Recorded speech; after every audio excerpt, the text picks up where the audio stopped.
Eh bien, bonjour à tous. C'est la première édition de la revue des grandes unes de la semaine avec la presse que vous aurez à lire, disponible en kiosque.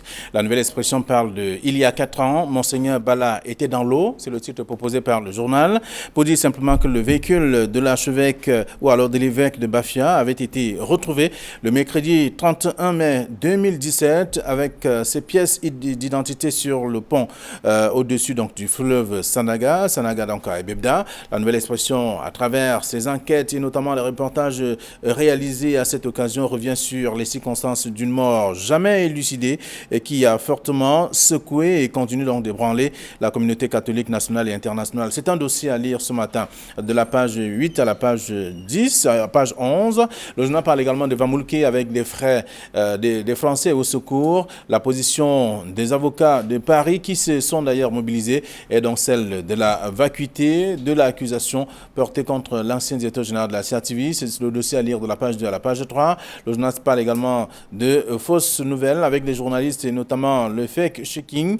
Ces derniers ont d'ailleurs pris part à un atelier de formation sur la détection des fausses nouvelles à Douala. C'est un dossier à lire également ce matin. Toujours dans la presse disponible en kiosque, vous aurez l'occasion de lire le journal indépendant qui parle de gestion des fonds Covid. Le Fonds monétaire international réclame un audit indépendant désormais. C'est ce que je vous invite à parcourir ce matin dans le journal, tout en rappelant qu'en débloquant la seconde phase des financements liés justement à la lutte contre le coronavirus au Cameroun, le Fonds monétaire international réclame donc maintenant un audit indépendant qui pourrait éclabousser des personnalités des plus insoupçonnées jusqu'aux prestataires de services donc de l'État. C'est à découvrir dans le journal ce matin. On parle de conjoncture avec l'endettement du Cameroun qui n'inquiète pas jusqu'ici. Donc on peut davantage continuer, on peut davantage emprunter de l'argent. C'est ce que le journal tente de nous dire ce jour. Le journal Mutation parle de contrefaçon comme un poisson dans l'eau. C'est le titre proposé par le journal. De nouveaux cas débusqués font craindre le pire avec le cri du réseau national des consommateurs à lire en page 5 ce matin. On parle également du Covid-19, tolérance zéro en page 8. C'est ce que le journal propose également ce jour. Le journal qui est en kiosque également, c'est l'Œil du Sahel qui parle du Grand Nord. Comment Jean Koueté manœuvre contre Biya. C'est ce que je vous invite à lire en page 3. Le journal a également d'autres informations ce jour. Cameroun Tribune, pour sa part, parle des relations qui existent entre le Cameroun et la Guinée équatoriale et nous apprend que des projets sont ensemble. Et là, il faut davantage lire pour comprendre qu'il a été reçu, en tout cas, au Palais de l'Unité, le ministre d'État équato-guinéen chargé de l'intégration régionale qui a été reçu par le chef de l'État. C'est à découvrir dans le journal. De quoi ont-ils parlé? Ils ont parlé justement de ces projets avec notamment la construction d'un pont sur le fleuve Ntem et d'autres projets qui ont meublé notamment l'audience de ce jour, de vendredi. C'est à lire dans le journal Cameroun Tribune de ce matin. Et puis le soir hebdomadaire parle de tabaculture, comment le milliardaire veut donc provoquer une grogne sociale à l'est de Cameroun, notamment à Batouri, avec donc ces 3000 planteurs qui réclament leur dû et jusque-là rien parce qu'on apprend au ministère de l'Agriculture qu'il n'y a pas encore de budget à cet effet. C'est à lire dans le journal. Le journal parle également du sud de consécration d'une église catholique, dont du couple Atangandi à Ifoulane. C'est le journal qui nous l'apprend également ce matin. Je vous invite aussi à lire le sujet intégration qui en kiosque parle de fusion CEMAC-CEAC, le visage de la monnaie unique. Le même journal parle de la consommation au Cameroun avec le pain qui maigrit sans changer les prix. Ce sont là quelques informations à lire dans le numéro disponible en kiosque ce jour. Et on s'intéresse également à autre chose. Le journal Réalité Plus parle du diocèse de Bolova. La famille du Minat Tangandi offre donc une église moderne aux chrétiens des Foulanes. C'est ce que je vous invite également à lire ce matin. Et puis Éco-Santé qui en kiosque parle du sud Cameroun. La réhabilitation de l'hôpital régional de Bolova s'impose. Tout un dossier à lire ce matin. Le journal s'intéresse aussi au cancer du sein. Comment faire pour éviter? On parle donc de lécher, sucer, presser et donc les 36 manières de faire dresser les seins. C'est dans le journal Éco-Santé de ce matin. Le journal, l'équation s'intéresse au transfert des compétences aux communes. Le journal nous apprend que le ministère des Transports implémente notamment la vision du chef de l'État.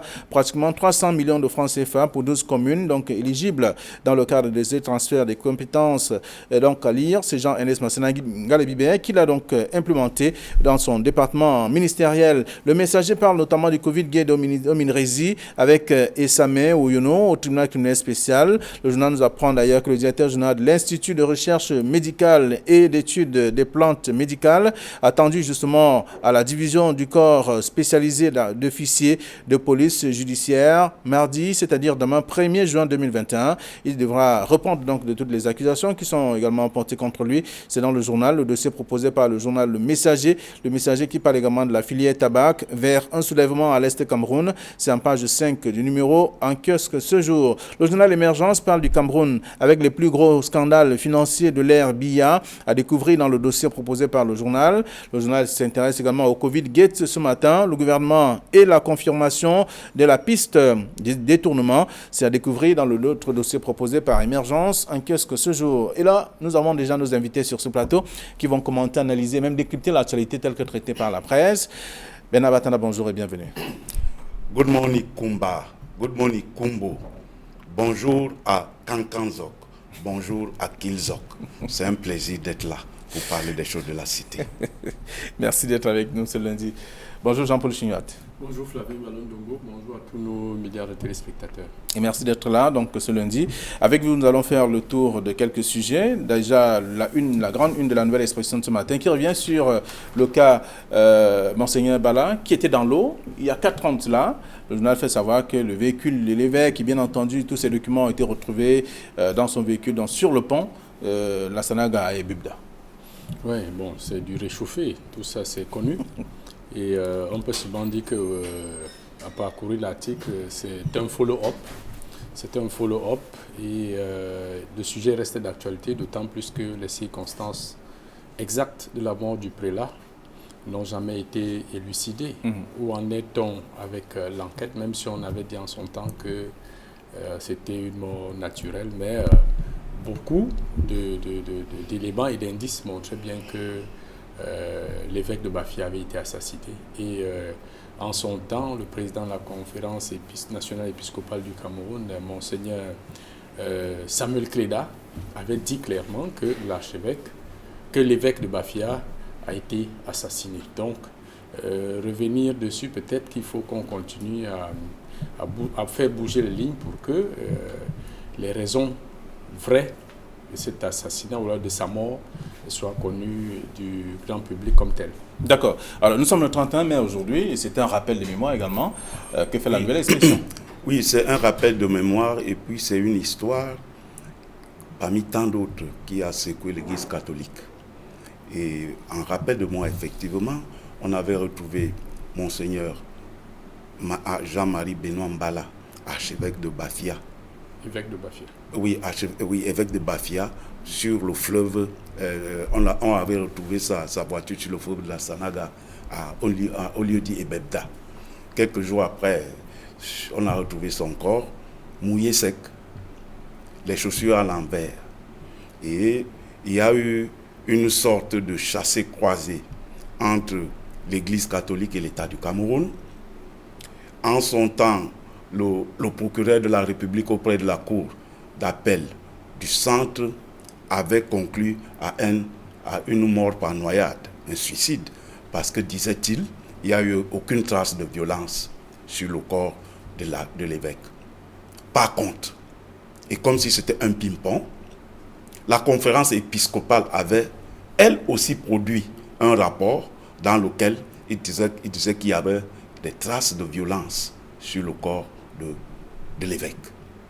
Et la conférence épiscopale, par la voix de Monseigneur Cléda, avait conclu que l'évêque avait été pas assassiné, mais lâchement assassiné. Et jusqu'aujourd'hui, l'Église catholique demande que les enquêtes soient faites, que les résultats soient publiés et que les coupables soient punis. C'est à ce niveau où nous en sommes aujourd'hui, 4 ans après l'assassinat, après la disparition de Monseigneur Jean-Marie Benoît Mbala. Il faut donc dire que lors de l'homélie, lors de l'homélie au cours des obsèques de l'archevêque, son camarade, l'archevêque, je crois, Monseigneur Akonga Isomba, avait posé une question pertinente. En quoi l'Église catholique vous gêne-t-elle? Et cela nous rappelle d'autres assassinats qui ont été des prêtres, des membres de l'Église, à savoir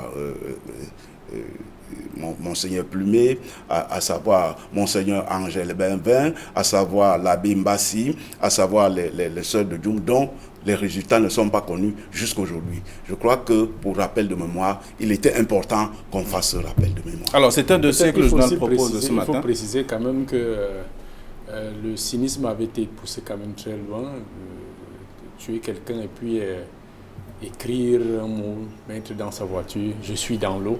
C'était quand même assez gros pour gober cela, comme si l'évêque de Bafia avait volontairement décidé de se suicider, avait donc laissé un message et était tombé dans l'eau. Bon, je pense que s'il avait voulu se suicider, il aurait mis une corde au cou et comme ça on l'aurait trouvé.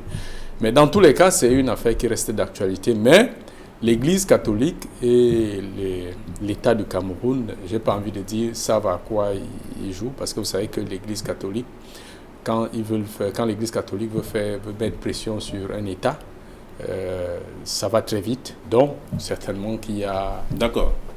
Alors, donc, c'est un rappel de mémoire ce matin, et en se posant des questions, où est-ce qu'on en est avec tous ces différents rapports, et qu'est-ce qu'on a pu faire si jamais ces rapports ont été rendus publics, ont été révélés à un certain niveau, et qu'est-ce qu'on a pu faire donc des auteurs de ce crime. Ce sont là des éléments que je vous aurai à lire dans le journal, dans le dossier proposé par la Nouvelle Expression.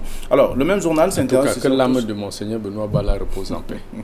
Et voilà ce qui est dit. Alors, aujourd'hui, Mutation a un titre ce matin, Contrefaçon, comme un poisson dans l'eau. C'est un titre fort évocateur. C'est-à-dire que quand le poisson est dans l'eau, c'est son meilleur milieu. Son meilleur milieu naturel. Non, je vois plutôt un poison dans l'eau. Comme un poison dans l'eau. Pas un poisson. Un poison dans l'eau. Oui. Donc, si la contrefaçon est comme un poison dans l'eau, et vous savez que combien on dit l'eau c'est la vie, et si vous consommez, évidemment, tous ces produits-là, vous savez à quoi vous vous exposez. Rappelez-vous ce qui s'est passé en Koulouloun, à 0 pas d'un commissariat de police et à 0 mètre d'une brigade de gendarmerie, toute une mini-usine de fabrique de boissons frelatés où on récupère les bons produits sur les marchés, on les ouvre, on les reconditionne en y ajoutant d'autres produits, j'ai envie de dire des produits d'origine douteuse, louche. Et on comprend bien pourquoi, parfois vous sortez, des gens sont sortis avec des amis, ils ont bu 2-3 bières, ils ont consommé des boissons, et le lendemain on vous dit que tel est mort. Et tout de suite, les premiers suspects, c'est des gens avec qui vous étiez. Avec qui vous étiez, on dit que non, certainement on vous a empoisonné. Pourtant la boisson elle-même, elle est arrivée étant déjà empoisonnée. Donc, il faut déplorer cette propension de la contrefaçon qui a pignon sur rue dans notre pays. Tout est contrefait, mais on arrive, les médicaments, alors c'est grave. Vous voyez, parfois des gens restent comme ça, on vous dit qu'il est mort. Pourtant, à avoir consommé sur la durée des médicaments contrefaits qui sont vendus en bordure de route tous les jours, au vu de tout le monde, même y compris les autorités chargées de lutter contre ce fléau-là, et après on s'exclame que... Donc, la contrefaçon au Cameroun, je pense qu'elle est pratiquement normalisée. Voilà, donc c'est comme un poison dans l'eau, c'est-à-dire vous consommez ce qui sort de là et vous êtes prêt à partir. Alors c'est un phénomène, c'est un problème économique et qu'on retrouve au niveau de dans le domaine de la santé, dans le domaine des produits alimentaires, dans le domaine des produits de première nécessité, mais aussi dans le carburant. On trouve dans tous ces domaines des produits frélatés, des produits contrefaits. Alors quand on s'imagine que les produits contrefaits, effectivement, peuvent avoir une incidence négative sur la santé des populations, et quand on s'imagine que lorsque les produits sont contrefaits, ça n'obéit pas aux normes. Il faut qu'un certain nombre d'organismes soient interpellés ici pour que cette affaire cesse. Il y a les associations de consommateurs qui doivent se livrer à corps et à l'âme pour lutter contre la contrefaçon. Il y a l'État régalien qui doit lutter contre la contrefaçon parce qu'elle prend de l'ampleur. Mais aussi, il faut savoir, et je le dis souvent, en économie, on dit que celui qui vend du pain, comme celui qui vend de la drogue, sont des agents économiques. Oui, mais il faut savoir recycler le vendeur de drogue en vendeur de pain pour que l'économie soit de plus morale. Donc, ce que moi je vais dire, il y a une illustration patente, celle d'une brasserie traditionnelle, artisanale, là, qui fait des produits et qui sont, apparemment, on les a goûtés, ça va. Non, nous pensons qu'à ce niveau-là, il faut capitaliser, c'est-à-dire recycler, parce que ça fait preuve d'une ingéniosité, d'une inventivité. On peut transformer cette contrefaçon en offre intérieure de boissons. C'est-à-dire aller voir ces garçons et leur demander comment est-ce que essayer de capitaliser ça, et essayer d'encadrer leur système de production de boissons. Si ça peut être sain à la consommation, mais je pense qu'on gagnerait à avoir un concurrent, si infime soit-il. Et que il y a la Nord qui doit aussi se déployer sur le terrain. La Nord, comme les associations de consommateurs. Dernièrement, la FOCACO, la Fondation des consommateurs, la Fondation camerounaise des consommateurs avait organisé une campagne de sensibilisation contre la drogue en milieu scolaire. Nous pensons qu'on ne doit pas s'arrêter à la campagne de sensibilisation. Mais non, il faut plutôt lutter contre la drogue, contre la production de la drogue, pour que les enfants ne soient pas soumis à la tentation de consommer de la drogue. Donc ici, les pouvoirs publics, que ce soit les associations de défense des consommateurs, sont fortement interpellés. Alors, ici, je veux dire, Bernard Batana estime que ces ingénieurs, entre guillemets, doivent plutôt être exploités positivement et leur demander de jeter ce qu'il y a de négatif en eux. Oui, ça peut faire partie d'une... Parce que quand vous prospérez dans la contrefaçon, vous n'êtes pas différent d'un criminel. Donc, ce sont des criminels économiques. Donc, on peut les resocialiser en orientant leur génie dans un domaine. Oui, autrement. Mais ce qu'il faut préciser, c'est que, contrairement à ce que Bernard dit, il faut préciser que ces contrefacteurs ne sont pas entrés en laboratoire pour concevoir des formules de fabrication de bière. Ils ont récupéré des produits sur le marché, ils ont même des stocks qu'ils ouvrent et reconditionnent en ajoutant des produits, je vais dire des excitants, ou alors des produits, des comprimés dont on ne maîtrise pas l'origine, la provenance. On ne sait même pas si ces comprimés sont déjà périmés. Et ils introduisent ça dans ces boissons. Donc, ils ne créent pas quelque chose d'exceptionnel. Quand ils le font, ils introduisent les comprimés effervescents pour que ça mousse et on ferme. Ainsi, quand on va décapsuler votre boisson, vous avez l'impression que c'est une bonne boisson. Donc, cette ingéniosité criminelle est à combattre avec la dernière énergie. Donc, on ne peut pas... C'est-à-dire, imaginez le nombre... On vous dit que cette brasserie fonctionne depuis 1 an. Imaginez le nombre de personnes qui ont déjà consommé cette boisson. Et donc, il faut clairement dire que s'il faut continuer à poursuivre les contrefacteurs sans nettoyer véritablement toute la chaîne, parce que c'est une chaîne, rien n'explique. Je ne sais pas comment le médicament qui est fabriqué, je ne sais pas moi, dans un pays réputé comme le Nigeria, où la contrefaçon aussi, beaucoup de produits de contrefaçon et de contrebande viennent là-bas. On ne sait pas comment ces produits peuvent partir d'un pays voisin, traverser, et la douane, la gendarmerie, c'est vrai que la douane fait ce qu'elle peut faire, mais elle peut faire encore davantage. Traverser tous ces postes de contrôle pour se retrouver au Cameroun et aux petits vendeurs de la rue dont on va venir casser le kiosque. Non, ce n'est pas comme ça qu'on peut procéder. Donc il faut tuer le mal à la racine. Si le mal n'est pas tué à la racine, évidemment que ça va continuer. La question qu'on se pose, si la contrefaçon, la contrebande n'est pas légalisée, qu'est-ce qui peut expliquer que les médicaments se vendent en bordure de rue dans des conditions hygiéniques discutables et déplorables? Qu'est-ce qui peut expliquer ça? Donc, vous comprenez bien que dans toutes ces contrefaçons qui est faite, il y a des hauts placés, il y a des puissants qui sont derrière, qui entretiennent tous ces réseaux. Donc les petits agents que vous allez arrêter de gauche à droite, ce n'est pas ça qui va résoudre le problème, Flavien Baloundongo. Et tous les jours, on dit non, il faut protéger l'économie, alors que le mal vient même de l'intérieur. D'accord. Alors, c'est Mutation qui a proposé, en tout cas, ce matin, un titre qui reflète un peu la réalité, comme Un poison dans l'eau, vous aurez l'occasion de lire. Et aussi, un autre titre de ce jour, c'est Cameroun Tribune, qui parle des relations entre le Cameroun et la Guinée équatoriale. Et le journal dit des projets ensemble.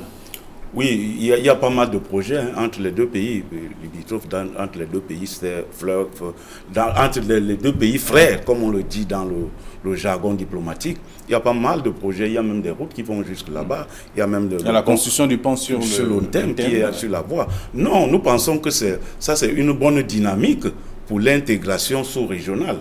C'est des initiatives à saluer.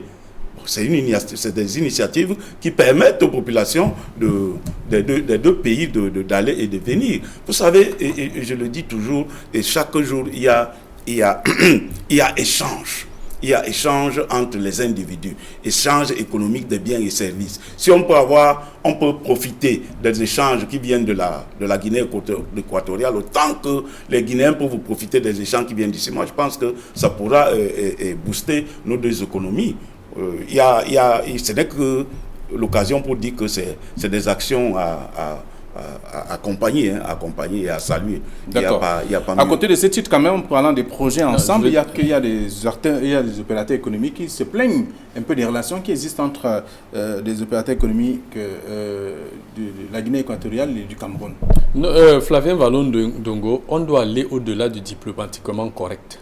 Diplomatiquement correct parce que tous ces échanges, tout ce qui est fait, profite beaucoup plus aux dirigeants. C'est-à-dire que si un dirigeant camerounais va aller en Guinée équatoriale, il ne va pas être inquiété, comme le petit débrouillard qu'un Camerounais qui décide d'aller vivre en Guinée équatoriale, où tous les jours, il subit des violences, il subit des menaces, et ainsi de suite, de la police comme de la gendarmerie. Je vous rappelle que l'affaire du bateau camerounais en Guinée équatoriale continue toujours. C'en est la parfaite illustration de ce que la Guinée équatoriale, dans des élans, je ne sais pas, protectionnistes ou expansionnistes, se permet toujours de vouloir bousculer le géant camerounais. Mais les autorités camerounaises ont leur approche que parfois on peut critiquer, de ne pas toujours répondre du tic au tac. Mais il faut clairement indiquer que l'intégration vient d'une volonté manifeste des peuples de vivre ensemble, d'échanger. Tant qu'il n'y a pas cette volonté manifeste de la part de la Guinée équatoriale, ça sera toujours très difficile. On se rappelle, il y a des années où ça se passait un peu comme ça entre le Cameroun et le Gabon, des souvenirs ou alors de ce que j'ai entendu, des personnes bien indiquées, qu'il y a eu une année, je crois en 1981, le FC Sansin de Libreville est venu livrer un match au Cameroun. L'Union de Douala était en train d'administrer une véritable douche écossaise à cette équipe. Les joueurs ont commencé à tomber au stade. Et du coup, il y a une folle rumeur qui est partie que les Camerounais s'en sont pris aux joueurs gabonais. Et du coup, à Libreville, au Gabon, c'était une véritable chasse aux Camerounais. Qu'est-ce que le président Ahidjo avait fait tout de suite? Il avait arrêté. Il avait fermé la frontière, les vivres ne descendaient plus. Il a envoyé le combi transporter les Camerounais qui étaient en situation difficile à Libreville. Quelques jours après, le président gabonais a pris son avion et est venu au Cameroun. Et la situation est revenue à la normale. Donc, a toujours utilisé la diplomatie, même là où il ne faut pas. Et comme quelqu'un dit, à comportement d'habits froissés, réaction de fer à repasser. Donc, je pense que ça normalise les relations. C'est pratiquement inconcevable que la Guinée équatoriale, tout le temps... Dites-moi quel équato-guinéen est venu au Cameroun un jour et il a été menacé. Non, dites-moi. Mais le nombre de Camerounais qui sont menacés en Guinée équatoriale sont incomptables. Parfois, leurs commerces sont saccagés, leurs biens saisis. Il y a certains qui ont fait 9 mois déjà pour ces cas de bateau. Qu'est-ce qui peut expliquer cela? Je finis en indiquant qu'on doit copier de façon bête ce qui vient de l'Afrique de l'Ouest. Vous n'avez jamais entendu qu'un Malien qui se trouve au Ghana a été inquiété. Vous n'avez jamais entendu qu'un Sénégalais qui se retrouve au Burkina Faso a été inquiété. Pourquoi on ne peut pas faire ça en Afrique centrale? On passe le temps à tenir des discours, des projets intégrateurs. Mais que vaut l'intégration matérielle s'il n'y a pas l'intégration humaine? Oui, Jean-Paul Chouniat a évoqué ici le principe de la réciprocité, retaliation, qu'on trouve en diplomatie. diplomatie, c'est-à-dire que lorsque vous avez froissé un Camerounais en Guinée équatoriale, on froisse un Équato-Guinéen au Cameroun. Non, moi je pense qu'il faut regarder la politique même du Cameroun. Quels sont les principes qui sous-tendent la politique du Cameroun? Ici, on parle de paix, de toujours la paix et la paix. Et chaque fois, et c'est cela au Cameroun. L'illustration parfaite de la Bible. On vous gifle, vous montez la joue. C'est les faits. C'est les faits. Moi, je parle des faits. Vous avez compris que chaque fois que les Camerounais ont été... Ce n'est toujours pas retaliation. Les émissaires équato-guinéens viennent, ils expliquent ce qui s'est passé, et puis, de façon diplomatique, on tel le problème. Et puis ça recommence. Et puis ça recommence ici dessus. Disons que le principe de réciprocité n'est pas un principe absolu. Dans la résolution de conflits entre pays ou bien des incidents, ce n'est pas un principe absolu. Ce n'est pas automatique. Ça ne veut pas dire que lorsqu'on me pique là, je réponds automatiquement. Non. Le principe de réciprocité, c'est une formule en diplomatie. On peut aussi utiliser d'autres formules pour régler des problèmes entre pays, pour régler les problèmes entre ressortissants des pays. Ce n'est pas toujours je suis d'accord. Je n'ai pas dit que c'est ça. Qu'est-ce qui peut expliquer qu'un bateau a raisonné en Guinée équatoriale fasse 9 mois, 8 mois, 1 mois, sans qu'il n'y ait aucune réaction des autorités? Qu'est-ce qui peut expliquer ça? Même s'il ne faut... Mais souvent, quand vous êtes aussi trop pacifiste, là, vraiment, je crois que, comme on dit au quartier, tout le monde vient danser sur votre tête. Oui, il faut savoir que l'État, comme la République, c'est une personne morale et qui doit jouir d'une moralité certaine. Vous avez évoqué un fait tout à l'heure. Chaque fois qu'il y a un problème au Cameroun, les Équato-Guinéens, les responsables des autorités viennent négocier et voir ce qui se passe. Ça devrait également être la même chose. Mais ils viennent, ils s'excusent auprès du président. Est-ce qu'ils s'adressent au peuple? Mais c'est de cela que les diplomatiques, on ne va pas venir vous dire dans le coin là que non, voilà ce qu'il a dit. Non, on règle le problème en haut, lui, et puis passe là, on continue la vie. Peut-être pour sortir, on va dire un mot sur la une du journal indépendant avec la gestion des fonds Covid, le Fonds monétaire international qui réclame un audit indépendant. Et là, le quotidien Le Messager est revenu également ce matin en présentant le directeur général de on parle notamment de l'Institut de recherche qui aujourd'hui doit passer au tribunal spécial demain, répondre des accusations. Le journal rappelle quand même que ce serait lui qui serait allé décharger l'argent pour la fabrication des comprimés, de la chloroquine et autres au ministère. Oui, mais on n'est pas en train de le condamner. Il va dire sa part de vérité. Puis la justice va tirer les conclusions.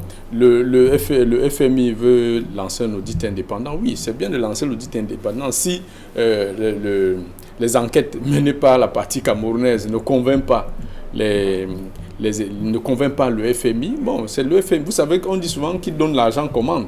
Donc, le FMI a donné son argent. Le FMI veut savoir où cet argent est parti. Mais il faut quand même dire que c'est déplorable que l'argent soit arrivé ici et qu'on s'amuse à jouer avec cet argent pour la santé des Camerounais. Très bien. Merci à vous. Bernard, vous n'allez pas vous prononcer sur ce fait. La presse, en tout cas les lecteurs vont lire le journal. Bien sûr, d'autres tabloïds. Je vous souhaite de passer une très bonne journée. À demain, 9h20, ce sera la deuxième de la semaine. Ah non, président Nogo.